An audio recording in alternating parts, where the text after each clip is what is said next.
یا مہر کا نشان جو ہے یہ ملک کی نشاندہی کرتا ہے۔ عزیز بہن بھائیو، اسی طرح پاک روح کی مہر سے یہ معلوم ہوتا ہے یا یہ پتہ چلتا ہے کہ ہم اس دنیا کے نہیں ہیں، یہ ہمارا ملک نہیں ہے۔ جن پر پاک معودہ روح کی مہر ہوئی ہے وہ اس دنیا کے نہیں، اور جن پر پاک معودہ روح کی مہر نہیں ہوئی وہ اسی دنیا کے۔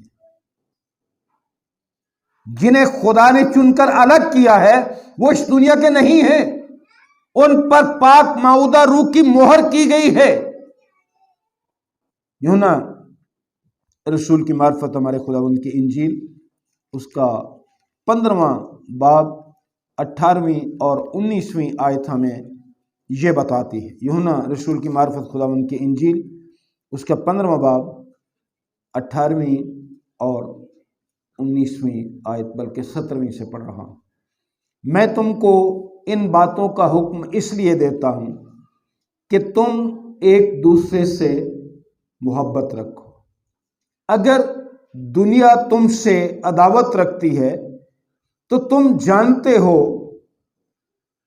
کہ اس نے تم سے پہلے مجھ سے بھی عداوت رکھی۔ آج دنیا جب ہم سے عداوت رکھتی ہے، ہمیں حقیر جانتی ہے، ہماری تحقیر کی جاتی ہے، ہمیں ذلیل کیا جاتا ہے، ہماری عزتوں پر ہاتھ ڈالا جاتا ہے، ہمارے چرچ کی جائیدادوں پر قبضے کیے جاتے ہیں، یا ہمارے گھروں پر حملے اور قبضے کیے جاتے ہیں، یا ہمارے چرچز پر، قبرستانوں پر قبضے کیے جاتے ہیں، ہمیں بہت غصہ آتا ہے۔ دنیاوی طور سے تو بہت غصے والی بات ہے، اس میں کوئی شک نہیں ہے، لیکن جب کبھی ہم ستائے جائیں، جب کبھی ہماری تحقیر کی جائے، جب کبھی ہمیں ذلیل کیا جائے، جب کبھی ہمارے ساتھ ایسا سلوک ہو، تو یہ بات یاد رکھے، اگر دنیا تم سے عداوت رکھتی ہے تو تم جانتے ہو کہ اس نے تم سے پہلے مجھ سے بھی عداوت رکھی۔ خداوند یسوع مسیح سے دنیا نے عداوت رکھی تھی، اور آپ اور میں کس کھیت کی مولی ہیں کہ ہمارے ساتھ دنیا عداوت نہ رکھے۔ دنیا اگر ہمارے ساتھ عداوت رکھتی ہے تو اس کی وجہ صرف ایک ہی ہے کہ ہم دنیا کے نہیں ہیں۔ کوئی اپنے گھر میں دوسرے کو نہیں گھسنے دیتا، اور میں نے آپ کو بڑی دفعہ مثال دی ہے کہ اگر آپ شہد کی مکھیوں کے بارے کبھی پڑھے نا، تو ایک چھتے کی مکھی دوسرے چھتے میں داخل نہیں ہو سکتی۔ انہوں نے نظام ایسا بنایا ہوتا ہے کہ ملکہ مکھی جو ہے وہ چھتے کے باہر ایسی مکھیوں کو رکھتی ہے کہ کوئی غیر مکھی اس چھتے میں نہ آ جائے۔ تو یہ تو پھر انسان ہے، یہ کیسے آپ کو چین سے رہنے دیں گے؟ یہ کیسے آپ کو سکون سے رہنے دیں گے؟ وہ کیسے آپ کو اس دنیا میں برداشت کریں گے؟ کیونکہ آپ اس دنیا کے ہیں نہیں۔ انہوں نے مسیح یسوع سے ہم سے پہلے عداوت رکھی، اور پھر لکھا ہے اگر تم دنیا کے ہوتے تو دنیا اپنوں کو عزیز رکھتی۔ اگر آپ چاہتے ہو کہ آپ کے ساتھ یہ سلوک نہ کیا جائے تو پھر اس دنیا کے ہوتے، پھر یسوع مسیح سے ناطا توڑنا پڑے گا، اس دنیا سے ناطا جوڑنا پڑے گا، ابلیس سے ناطا جوڑنا پڑے گا، جو انہیں استعمال کرتا ہے کہ خدا کے لوگوں کو ستایا جائے، ان سے عداوت رکھی جائے۔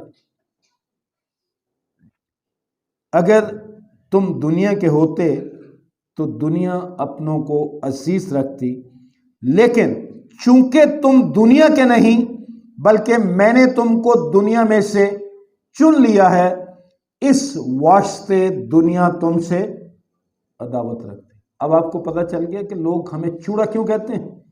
اب آپ کو پتہ چل گیا کہ لوگ ہماری تحقیر کیوں کرتے ہیں؟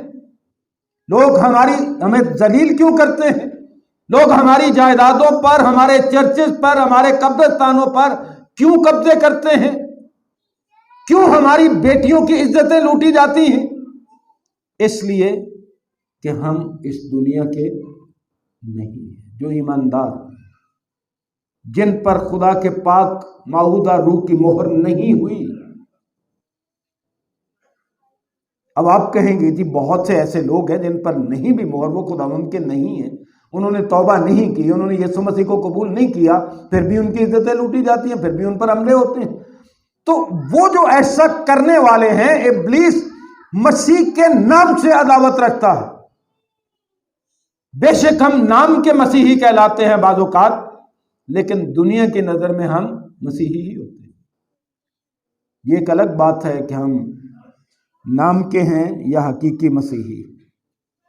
دنیا اسی لیے ہم سے عداوت رکھتی ہے کہ ان پر پاک معہودہ روح کی مہر ہوئی ہے، اور جن پر پاک معہودہ روح کی مہر ہوئی ہے وہ دنیا کے نہیں ہیں۔ آپ کے سامنے کلام مقدس میں یہ بتا دیا گیا۔ جب ہم پر پاک معہودہ روح کی مہر ہے تو اس سے لوگ جان لیں گے کہ یہ مسیحی ہیں۔ اور جب آپ مسیحی ہیں تو کلام مقدس نے ایک فیصلہ کر دیا کہ جتنے دیانتداری سے، ایمانداری سے، راست بازی سے مسیح یسوع میں زندگی بسر کرنا چاہتے ہیں، وہ سب کیا کیے جائیں گے؟ ستائے جائیں گے۔ اس لیے کہ ان پر پاک معہودہ روح کی مہر ہوئی ہے۔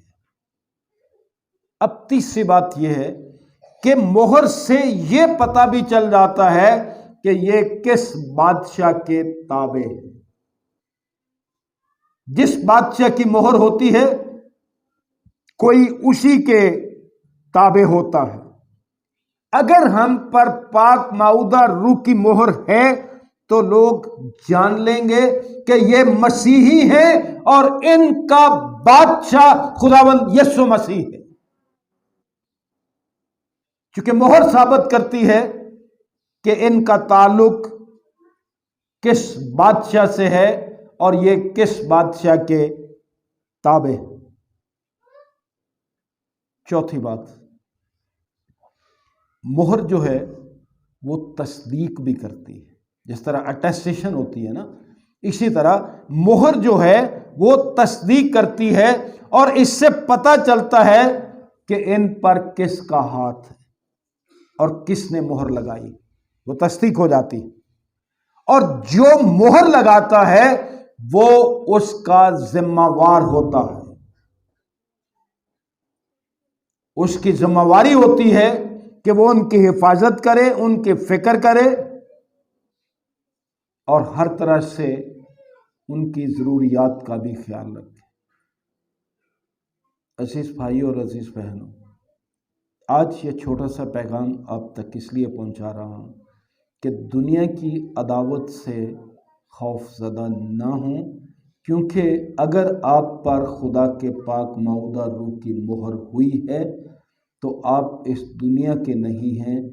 دنیا آپ کو کبھی سکون سے نہیں رہنے دے گی، اور یہ اس بات کا بھی ثبوت ہوگا کہ ہمارا بادشاہ خداوند یسوع مسیح ہے، ہم اس کی خاص ملکیت ہیں، ہم اس کی امت ہیں، ہم اس کے لوگ ہیں، اس کے خون سے خریدے گئے ہیں۔ اگر پاک معہودہ روح کی مہر ہم پر ہے تو پھر خدا ہمارا ذمہ وار ہے، ہماری حفاظت کی ذمہ واری بھی اسی کی ہے۔ آج میرے لیے اور آپ کے لیے یہ سوچنے کا موقع ہے